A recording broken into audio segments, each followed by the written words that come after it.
Aujourd'hui,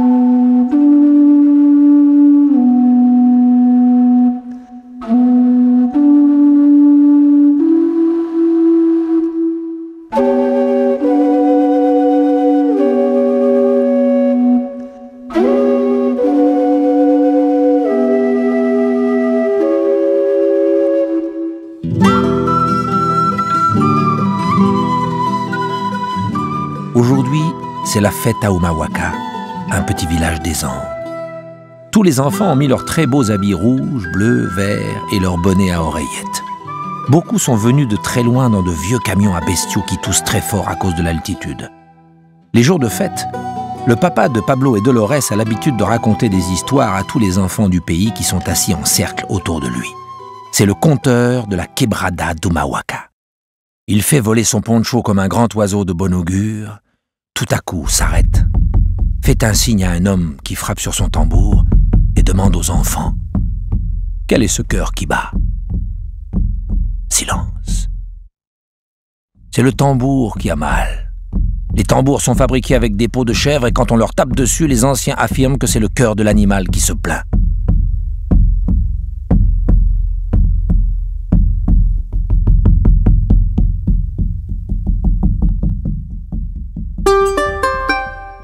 Et le charango, connaissez-vous son histoire? Non, répondent les enfants.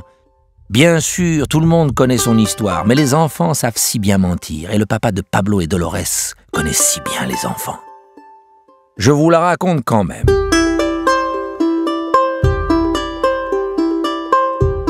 Une belle araignée avait tissé sa toile dans la carapace vide d'un tatou. Une feuille, agitée par le vent, effleurait les fils. La musique était si belle que le vieux berger qui gardait ses lamas revenait chaque jour pour l'écouter.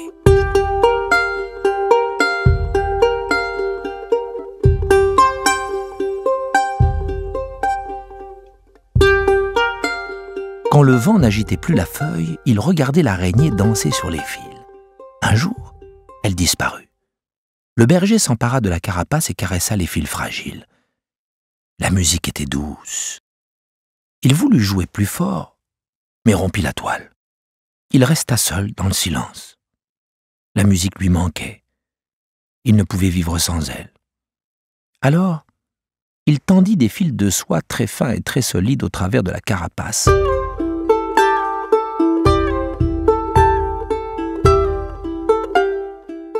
Et c'est ainsi que le charango est né. C'est une histoire que le vent m'a racontée. Je suis très ami avec le vent. C'est lui qui a inventé la musique, et les hommes n'ont fait que l'imiter. C'est ce qu'a fait un jour le sorcier des roseaux, le fou du vent. Le poncho du conteur vole et balaye la poussière. Un jour, il y a très longtemps, au bord du lac Titicaca, très haut dans les Andes, où seuls poussent les roseaux, un lac sans arbres, un lac près duquel vivent quelques Indiens, un jour donc, un jour de grand froid, un homme revenait chez lui avec sur l'épaule un énorme fagot de roseaux séchés. Il longeait les rives glacées du lac Titicaca, quand soudain le vent se leva, sec et piquant. Immédiatement, il entendit une musique comme un souffle. Il se retourna pour écouter et pour voir d'où elle venait. La musique avait disparu. « C'est étrange, se dit-il tout seul au bord du lac Titicaca. » Il se remit à marcher et la musique de nouveau se fit entendre. Mais cette fois, il ne s'arrêta pas et continua son chemin. Il comprit qu'il n'entendait la musique que lorsqu'il marchait et qu'il était dans le sens du vent. Cette musique était si proche qu'elle semblait venir de son épaule. C'était une mélodie plaintive à l'intérieur du fagot.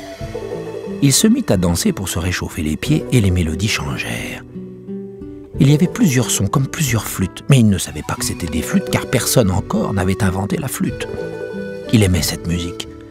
Il dansa tout le long de son chemin. Il semblait fou. Heureusement, il était seul au bord du lac Titicaca ce jour de grand froid. Il se promit une fois arrivé à la maison de chercher qui, dans ce fagot, s'était caché pour jouer une si jolie musique. Il avait bien entendu celle du vent dans les herbes, sous la porte de la maison, mais celle-ci était autrement plus belle. Arrivé dans sa cabane, il posa le fagot à terre, le délia, regarda soigneusement partout, et ne vit rien ni personne, que les roseaux secs. La musique avait disparu avec le vent.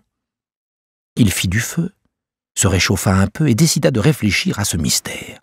Il prit un roseau et le regarda longuement. Le roseau était creux. Il se dit que le vent, peut-être. Il resta ainsi 10 jours et 10 nuits à contempler ce fagot. La musique lui manquait. Le vent d'hiver n'était qu'une plainte, un cri de détresse.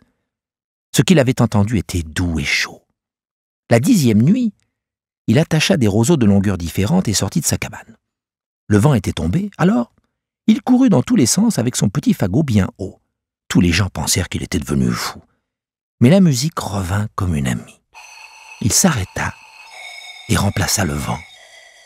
Il souffla doucement et l'ami se fit entendre de nouveau. C'est comme ça qu'une nuit, un homme, au bord du lac Titicaca, avec la complicité du vent dans les roseaux, inventa la flûte des Andes.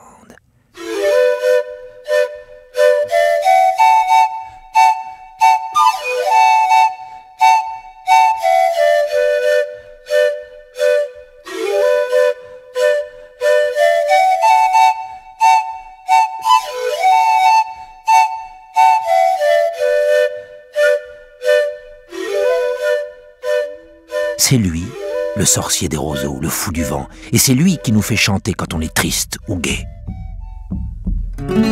Pourquoi tu pleures, roseau? C'est le vent qui chante au bord de l'eau. Pourquoi tu pleures, roseau? C'est le fou qui souffle dans mon tuyau.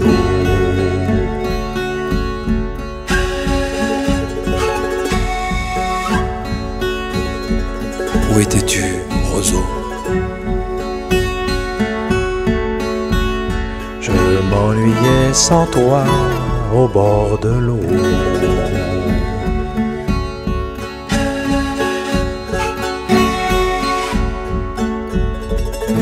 Pourquoi ris-tu maintenant? C'est le vent qui chante pour les enfants. Qui es-tu pour parler au roseau?